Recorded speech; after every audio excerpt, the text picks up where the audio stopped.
I am certain that as a parent, you would love to support your child's well-being, and you absolutely can have a positive impact on their well-being. And there's multiple ways to do this, but the one I want to talk about today is gratitude. A person who embraces gratitude and can express gratitude also has a higher, healthier well-being. It's so amazing that more and more studies are coming out and showing this relation between gratitude and well-being. And this is something that's so interesting because gratitude is multidimensional. It's not just one thing. It can be an emotion, it can be a personality trait, it can also be a coping response. But the beautiful thing about this is it's not like, oh, you're either born with it or you're not. Instead, it's something that we can teach our children and grow those emotional muscles. So I want you to think if you were like lifting weights and you're growing your physical muscles, and as you lift those weights and you practice that, your muscles get bigger and bigger. Obviously, that's not something I do great, and I have not been lifting weights.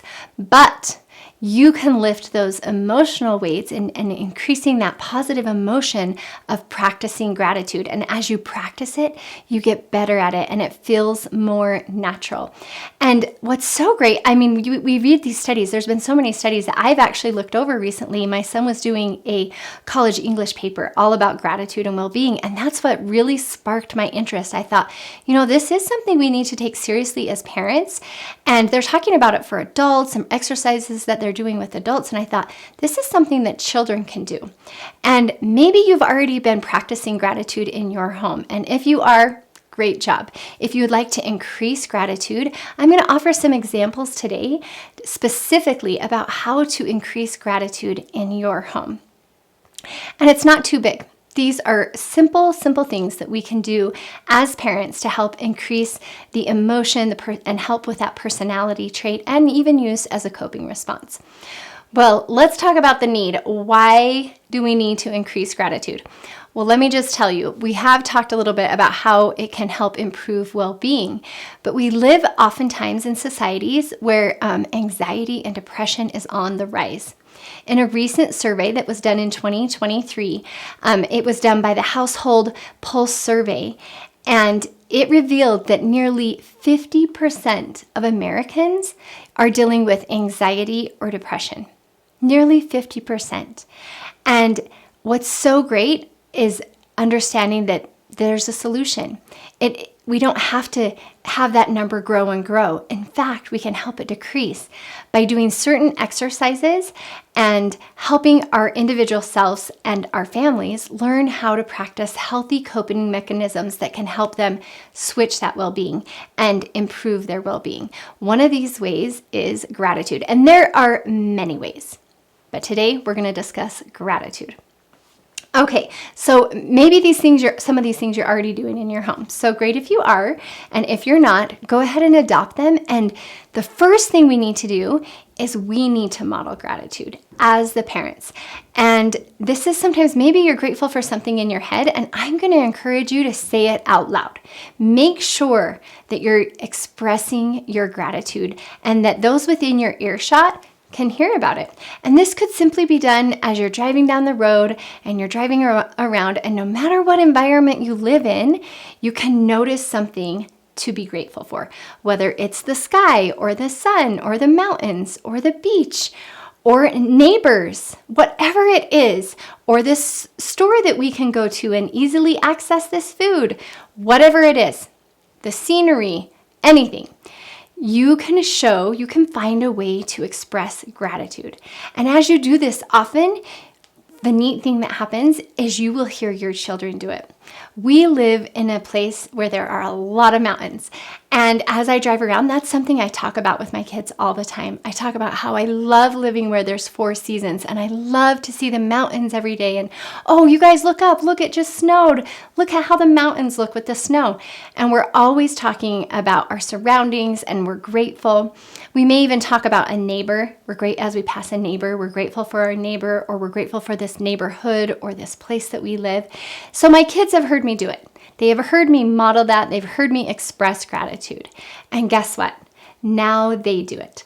Just as we're driving down the road, I may hear them say something that they're grateful for. So the first thing we need to do is we need to model it. That's one way to build those gratitude muscles.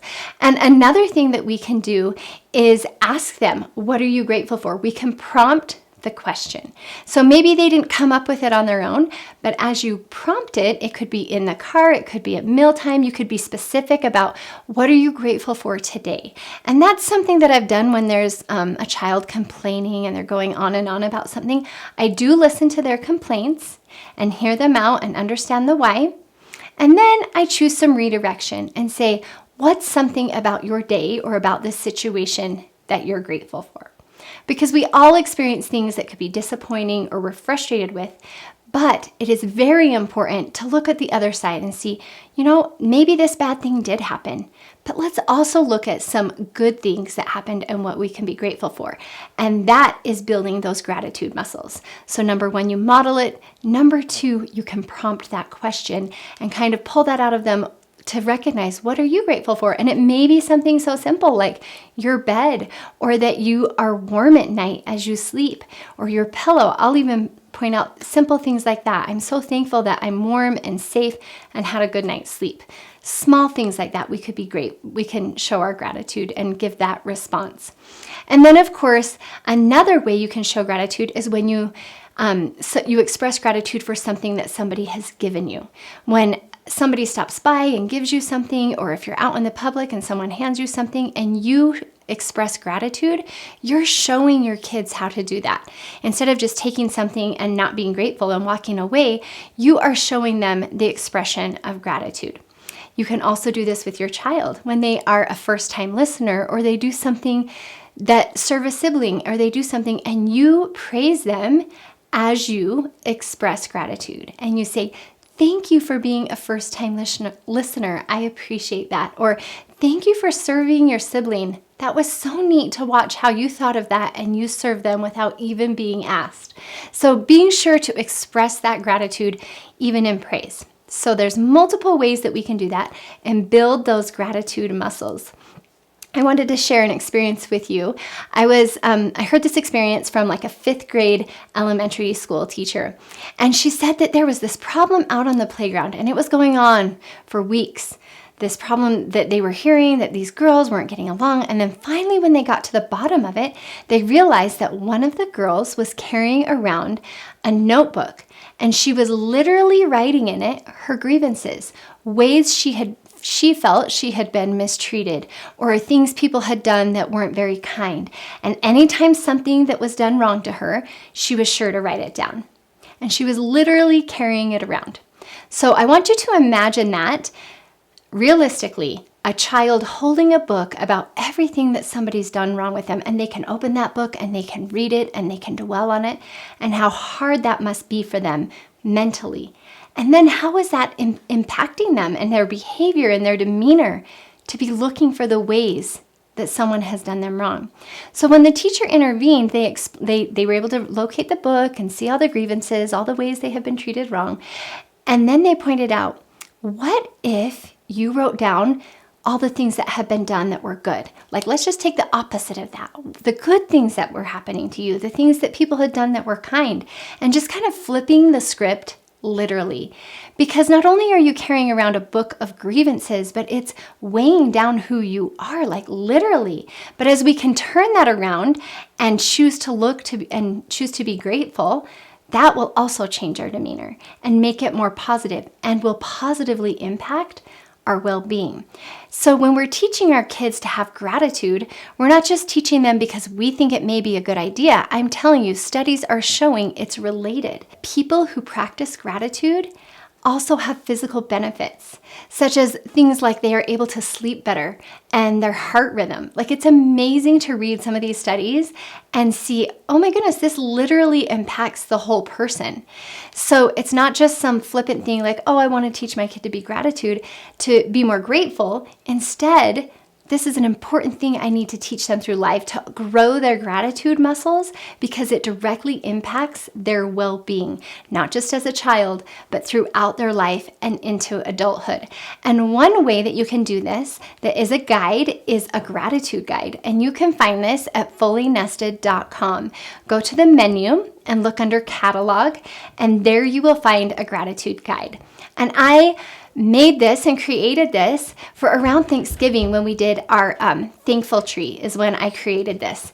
And it was a way to prompt parents to help their kids practice gratitude during Thanksgiving. But the reality is we can practice gratitude at any time. So there's a little game on there where you ask questions. Is this greedy or is it grateful? And just bringing awareness to the child about gratitude. And again, we can use gratitude year round. So even though I created it for a Thanksgiving activity, it applies all year. So you can go ahead and grab that in the catalog. If you have questions as a parent that you would love to get answered and you would love to hear more about, please give those questions in the comments. I would love to be sure and talk about whatever is on your mind and your heart. Go ahead and help your child learn how to grow their gratitude muscles.